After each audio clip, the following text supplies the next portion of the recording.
스크럼의 시대다. 스크럼은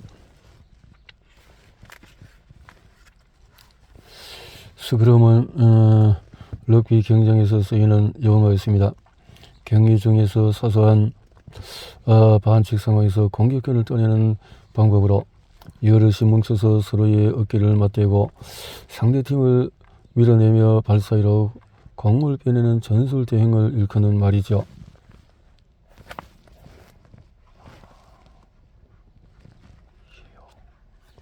뜨겁지만은 이렇게 뜨지.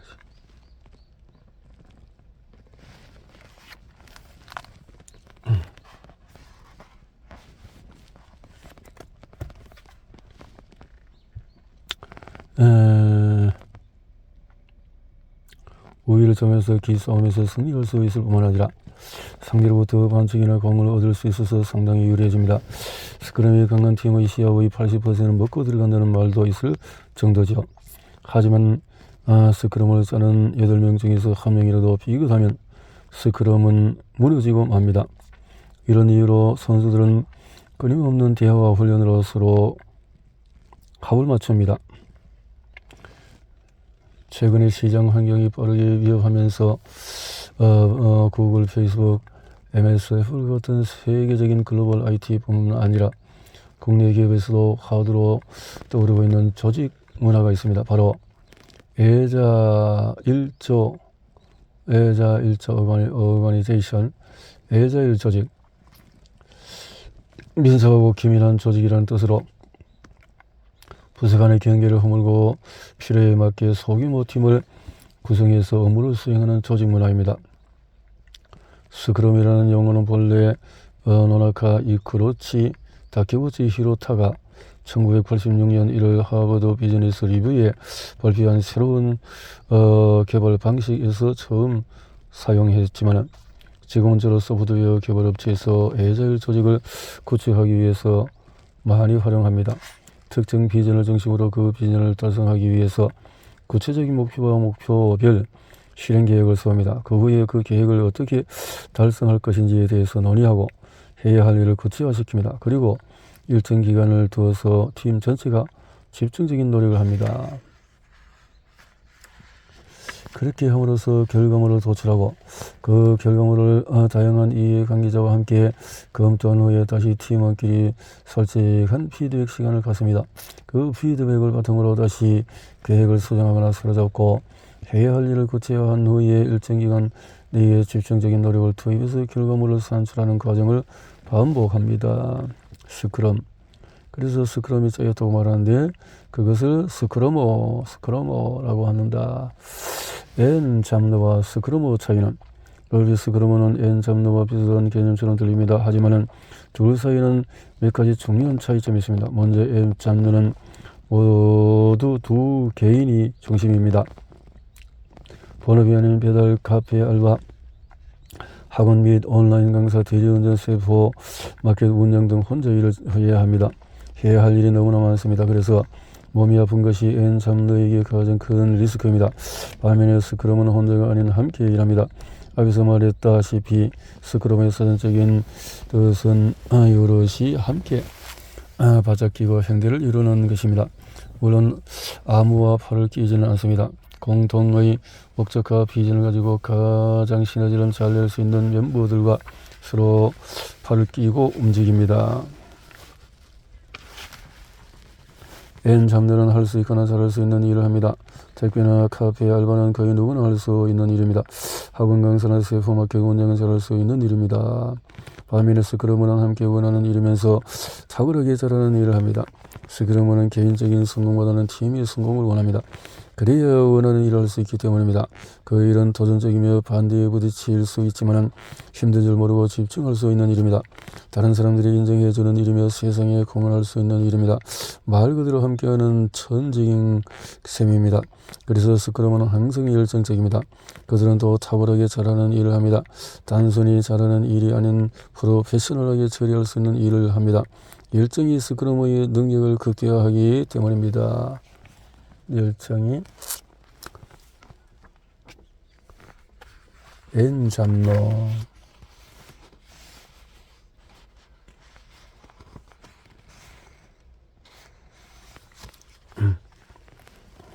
N 잡너의 일은 직업에는 기천이 없습니다만 그 직업이 사라지면 곤란합니다. 직업의 지속 가능성을 기준으로 이 일을 4가지 등급으로 나눌 수 있습니다. 하수의 일, 중수의 일, 고수의 일, 마지막으로 초고수의 일입니다. 하수의 일에 가까울수록 그 일은 빠르게 사라질 가능성이 큽니다. 초고수의 일일수록 오랜 기간에 경쟁력 있게 일할 수 있습니다. 이러한 관점에서 지금 여러분이 N 잡느라면 어떤 위치의 일을 하고 있는지 살펴보겠습니다. 만약에 여러분이 지금 하고 있는 일이 해야만 하고 할 수 있는 일이라면 언제든지 대체될 것입니다.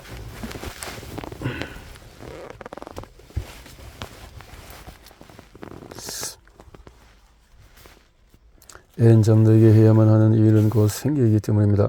생계를 위해서 억지로 이 일은 하지만은 그 일이 누구나 할 수 있는 일입니다. 곧 다른 사람이나 인공지능이 그 자리를 앗아갈 것입니다. 전형적인 하수의 일입니다.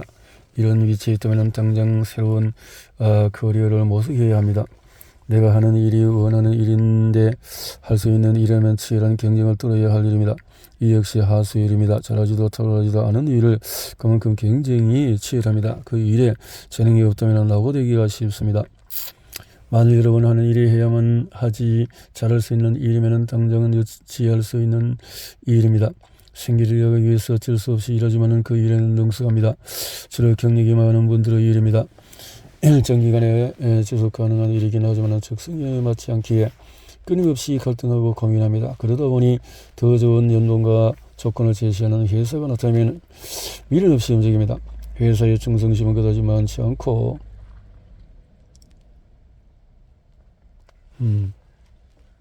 마지막으로 여러분이 하는 일이 원하면서 잘할 수 있는 일이면 당장은 경쟁력이 있는 일입니다. 스크러머의 일은 N 잡너의 일과 크게 다릅니다. 우선 스크러머는 모든 일을 잘하지는 않습니다. 재능이 없거나 할 수 있는 일도 많습니다. 하지만 결정적으로 탁월하게 잘하는 일이 있습니다.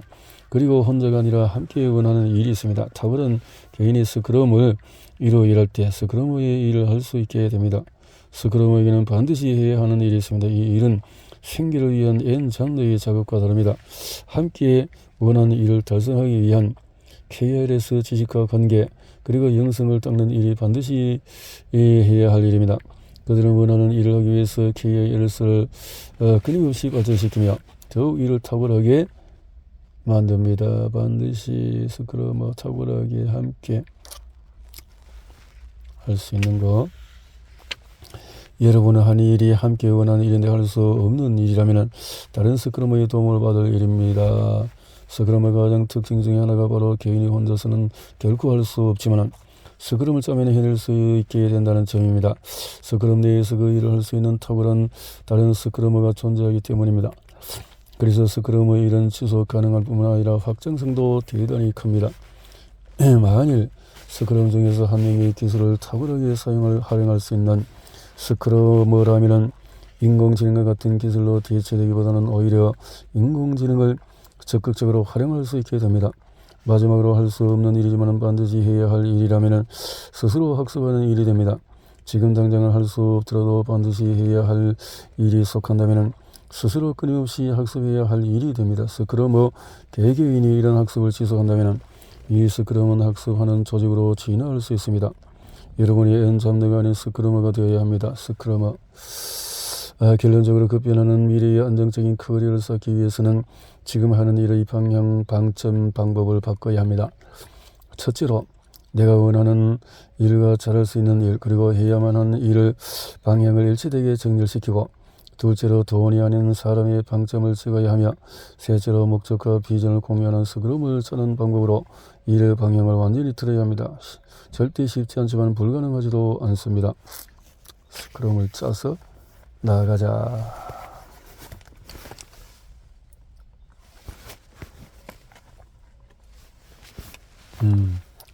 누구와 스크럼을 짤 것인가? 그러면 그렇지.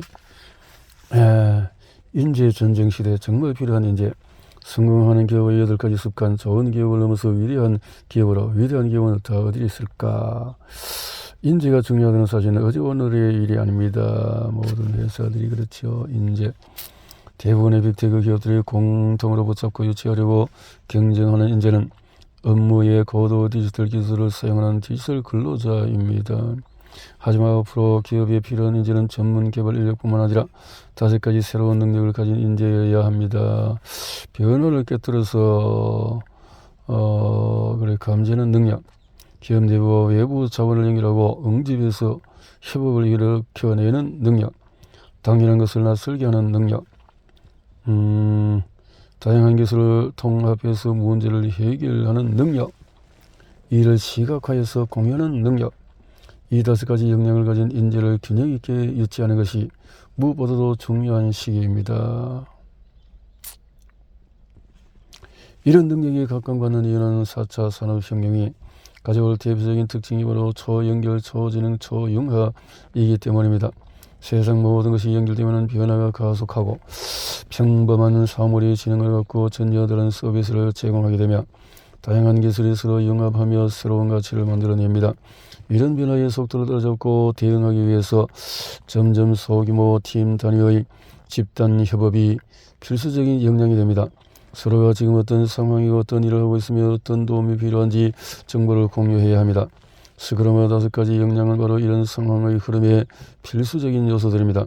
나는 이 5가지 능력을 보유한 구성원들이 모인 조직을 스크럼이라고 부릅니다. 안타깝게도 많은 기업이 이런 5가지 능력을 갖춘 인재가 아예 없거나 한쪽에 치우쳐 있거나 있어도 회사 전체 부서에 뿔뿔이 흩어져 있습니다.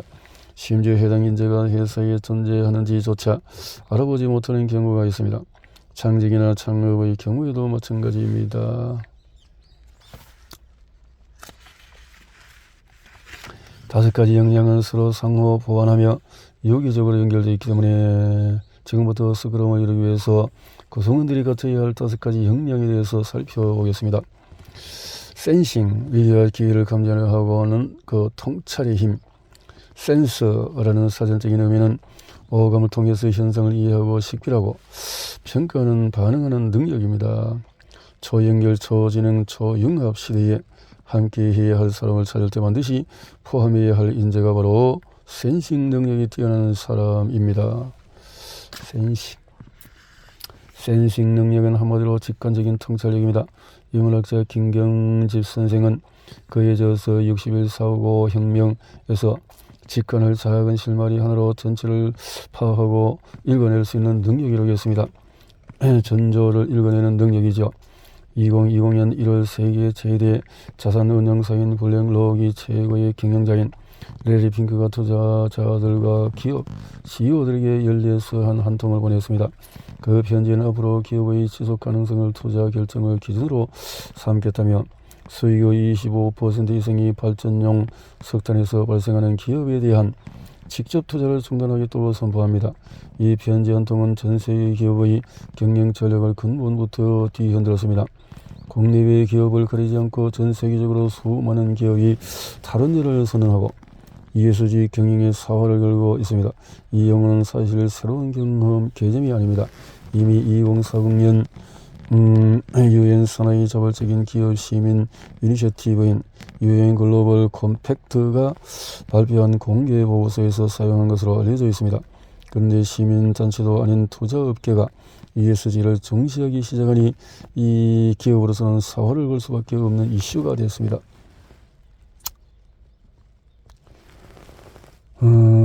그래서 예를 들어서 애플이라든가 등등등등에서 이렇게 ESG 이슈로 자동차 업계 중에서 타격을 받게 될 회사는 어딜까요? 바로 토요타입니다.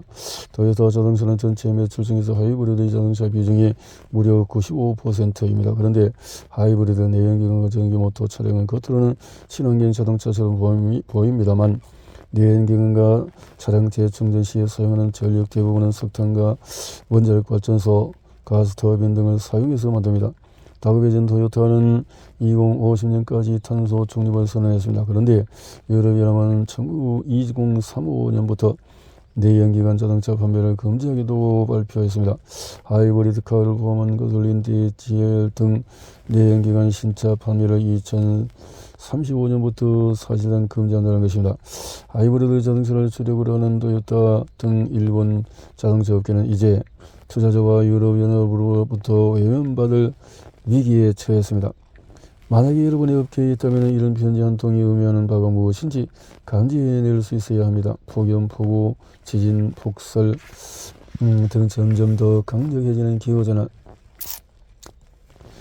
자연과 공동체 그리고 기후 이해관계 모두에게 이익이 되는 경영을 하지 않으면 앞으로 기업은 자원을 조달하기가 어려워진다는 점을 명심해야 합니다. ESG 그렇다는 거군요. 역으로 ESG에서 새로운 시장 기회를 찾아낼 수도 있습니다. 2021년 7월 서울시는 2023년까지 421km에 달하는 공공사물 인터넷망을 건축하겠다고 발표했습니다. 2025년 5월 데이터 3법이 발효되었습니다. 이런 일련의 소식들로부터 시장의 기회를 감지할 수 있어야 합니다. 먼저 서울 전역의 사물 인터넷망이 깔리면서 도시 전역에 설치된 LOT, IoT 센서를 통해서 교통안전 또 환경보건시설물 방범 재난 등 다양한 분야의 데이터를 수집할 수 있게 됩니다. 서울시는 이 데이터를 스타트업, 연구기관 등에 제공하기로 했으므로 기업은 이 빅데이터를 바탕으로 환경 및 공공의 안전에 관한 사업을 할 수 있습니다. 또 데이터 3법의 통과로 개인정보를 가명 처리해서 동의 없이도 정보를 활용하거나 상업적인 목적을 포함해 제3자에게 제공하는 것이 가능해졌습니다. 더 나아가서 개인이 동의할 경우에 기업은 마이데이터 사업, 즉 의료, 공공, 생활, 소비, 금융, 교통과 관련된 기관에서 흩어진 개인 데이터를 한 곳에 모아 다양한 맞춤형 서비스를 제공할 수 있게 되었습니다. 이 두 가지 소식에서 어떤 기회를 찾을 수 있을까요? 앞으로 기업은 서울시로부터 확보한 환경, 공공안전에 관련한 데이터와 의료, 금융, 생활 소비에 관련된 개인 데이터를 결합해서 맞춤형 서비스를 제공하는 사업이 가능해졌습니다. ESG 경영에 더할 나위 없이 적합한 사업 기회가 열린 것입니다. 안내와 대안에 제안하는 서비스 앱이 등장할 수도 있습니다. 이제 기업이나 개인은 세상의 변화를 포착하는 센싱 능력이 없다면 살아남기 힘듭니다. 한 번은 우연히 살아남을 수 있어도 지속 가능성을 갖추기란 쉽지가 않습니다. 준비가 안 된 상태에서 어쩌다 위기의 파도를 한 번 넘었다고 두 번째, 세 번째 파도까지 계속 넘을 수 있으리라 기대하는 것은 무리입니다.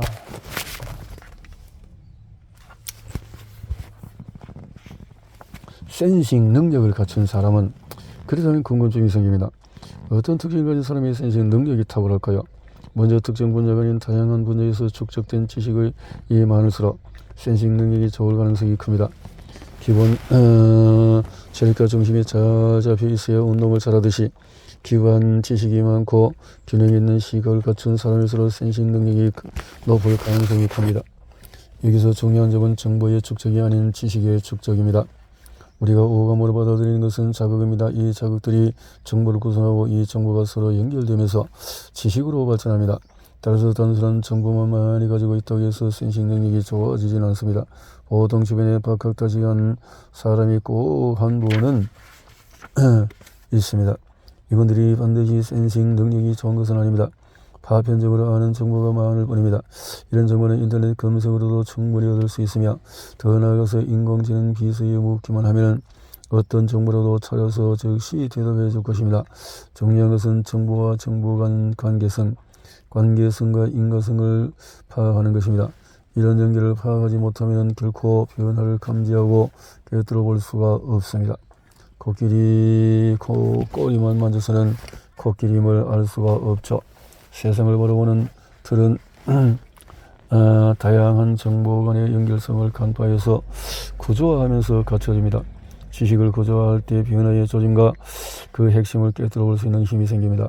구조화된 지식 위에 새로운 지식을 계속 주입시키면 지식의 체계는 점점 확장됩니다.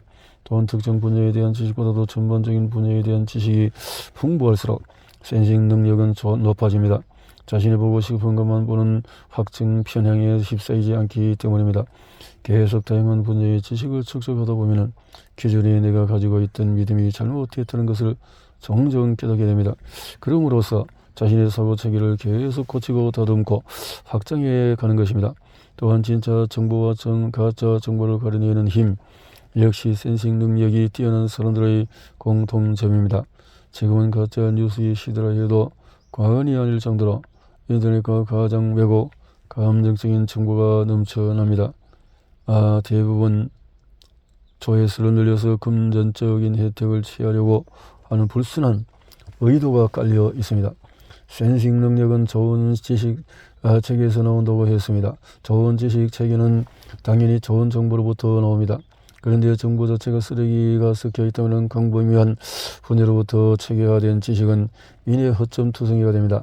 변화의 조짐과 핵심을 잘못 세석할 여지가 커집니다. 그래서 센싱 능력이 뛰어난 분들은 대부분 비판적인 사고력이 역시 뛰어납니다. 비판이라는 단어 때문에 부정적인 느낌이 들지 모르지만 비판적인 사고에서 비판 대상은 강한 의미에서 타인이 아니라 자신의 사고입니다. 정보를 볼 때 무조건 받아들이기보다 의도적으로